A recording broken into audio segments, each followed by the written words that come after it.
Jawaharlal Nehru stadium में प्रधानमंत्री नरेंद्र मोदी इस वक्त मौजूद हैं और Chennai metro rail phase 1 extension का भी उन्होंने उद्घाटन किया और भारतीय सेना को अर्जुन टैंक भी उन्होंने सौंपा। लगातार चेन्नई से भी हर अपडेट आपको देते रहेंगे।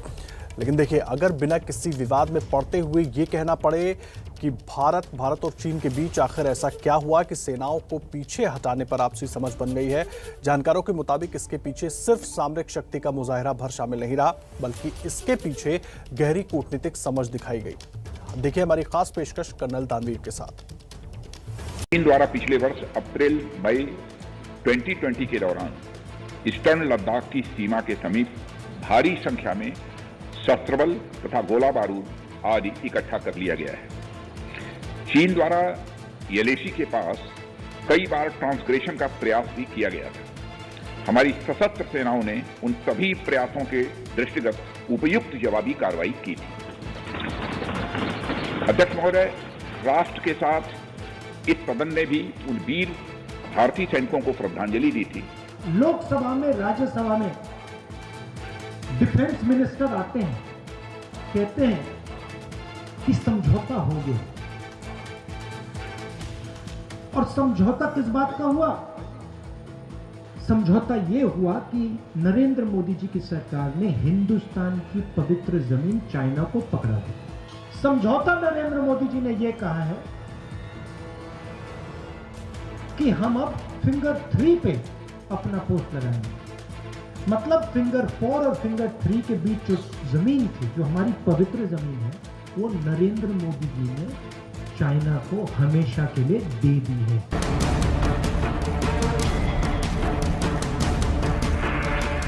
लद्दाख में भारत और चीन के बीच इतनी लंबी तनातनी क्यों चली? आखिर ऐसा क्या हुआ कि इतने दिनों बाद भारत और चीन की सेनाएं कदम पीछे हटाने पर तैयार हो गईं? क्या भारत और चीन के बीच इस तरह के युद्ध से हालात अब आगे कभी और नहीं होंगे?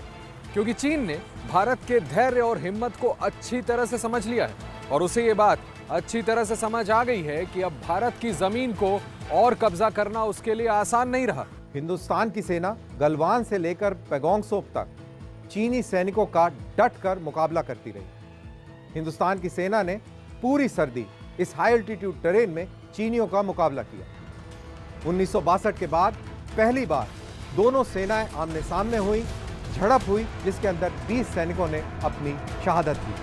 1975 के बाद पहली बार दोनों सेनाओं के बीच में गोली भी चली। ये 9 महीने कैसे बीते, ये एक बहुत बड़ा सवाल है। दोनों सेनाएं एक दूसरे की आंखों में आंखें डालकर खड़ी रहीं और हिंदुस्तान की सेना का दृढ़ निश्चय, मजबूत इरादे, ये वही थे जिसकी वजह से आज चाइना डिसएंगेजमेंट के लिए तैयार हो गया।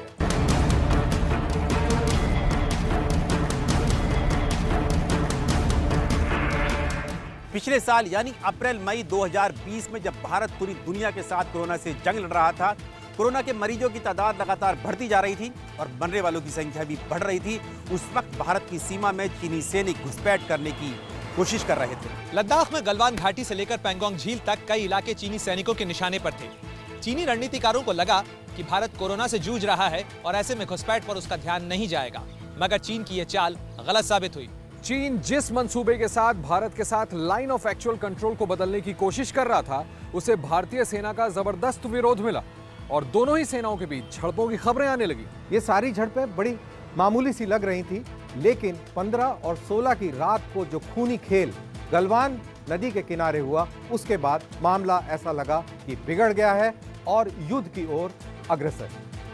ये वो रात थी जिस दिन पहली बिहार के वन बिहार के कमांडिंग ऑफिसर कर्नल संतोष बाबू अपनी टुकड़ी को लेकर चीनियों के एक टेंट को हटवाने के लिए गए।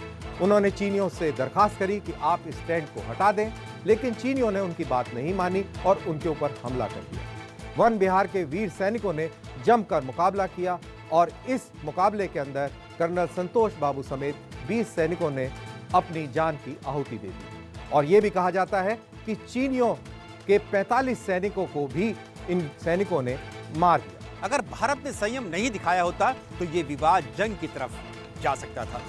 ऐसे में सवाल उठता है कि चीन ने ये हिमाकत क्यों की? ये सवाल अब भी बरकरार हैं कि घुसपैठ की इस साजिश के सहारे चीन ने क्या फायदा हासिल किया, इसके पीछे उसका मकसद क्या था।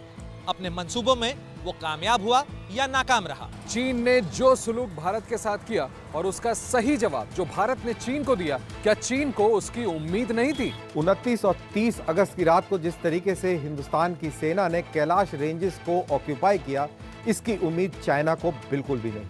वहीं दूसरी तरफ इकोनॉमिक फ्रंट पर भी हिंदुस्तान ने जिस तरीके से चीन की घेराबंदी करी, उससे चीन काफी परेशान हो गया। ये भी कहा जाता है कि चाइना परेशान था कि कोरोना के चलते कहीं चाइना से निवेश हिंदुस्तान में ना चले जाए, और ऐसा ना हो इसके लिए चाइना ने LAC के ऊपर गर्मी बढ़ा दी, अपने सैनिकों का जमावड़ा कर दिया। क्या चाइना इसमें सफल हुआ, ये बात दूसरी है, लेकिन ये बात जरूर है कि हिंदुस्तान ने जिस तरीके से चाइना के सामने डट कर मुकाबला किया, चाइना बिल्कुल बौखला गया, घबरा गया और पीछे हटने के लिए मजबूर हो गया। ऐसे में आर्थिक मोर्चे पर प्रहार करने के सिवाय भारत के पास कोई दूसरा रास्ता नहीं बचा था। चीन ने जितना नुकसान भारत को पहुंचाया था, भारत ने उसका बदला लिया। सवाल यह भी उठ रहा है कि क्या लद्दाख में घुसपैठ की व्यू रचना बनाकर चीन ने अपने पुराने दोस्त पाकिस्तान पर बढ़ते भारत के दबाव को कम कराने की कोशिश की? क्या भारत की जम्मू कश्मीर को लेकर के जो पॉलिसी रही, चीन ने उसके खिलाफ कार्रवाई की? क्योंकि घुसपैठ के कुछ दिनों पहले ही भारत ने जम्मू कश्मीर और लद्दाख को अलग अलग केंद्र शासित प्रदेश बनाया था। 5 अगस्त 2019 को हिंदुस्तान ने धारा 370 को हटा दिया। कश्मीर का पूर्ण तरीके से हिंदुस्तान में विलय हो गया। अक्साई चीन को भी वापस लेने की बातें होने लग गई। वहीं POK को भी हिंदुस्तान में शामिल करने की बातें होने लग गई। इससे चाइना भी परेशान हुआ और चाइना का ऑल वेदर एलाई पाकिस्तान भी परेशान हुआ। हिंदुस्तान को काबू करना बहुत जरूरी था, तो चीन ने एक साजिश रची। चीन ने हिंदुस्तान की सेना को काबू करने के लिए बहुत भारी संख्या में अपनी सैनिकों को LAC के ऊपर ला के खड़ा कर दिया। उससे हिंदुस्तान की सेना का ध्यान चीन की तरफ चला गया और पाकिस्तान के ऊपर बनता प्रेशर भी कम हो गया। इसके बाद भारतीय सेना ने चीन को सबक सिखाना शुरू कर दिया। सामरिक तौर से अहम ऊंचाई के कई मोर्चों पर भारतीय सेना काबिज होने लगी। दोनों देशों की सेनाओं के बीच इसी वजह से 300 राउंड फायरिंग भी हुई। फिंगर 4 और फिंगर 5 की ऊपर वाली हाइट्स को ऑक्यूपाई करके चीन के मंसूबों पर पानी फेरने की बात हो। हिंदुस्तान की सेना और चीन की सेना गोगरा, हॉट स्प्रिंग और गलवान में अपने अपने इलाके में खड़ी रही, लेकिन 93 से लेकर और 2013 तक के जितने भी मुआहदे थे, उनका उल्लंघन जरूर किया।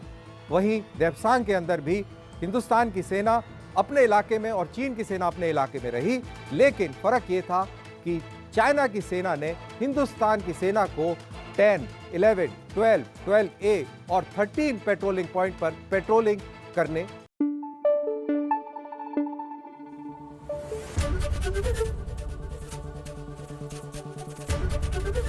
ABP न्यूज आपको रखे आगे।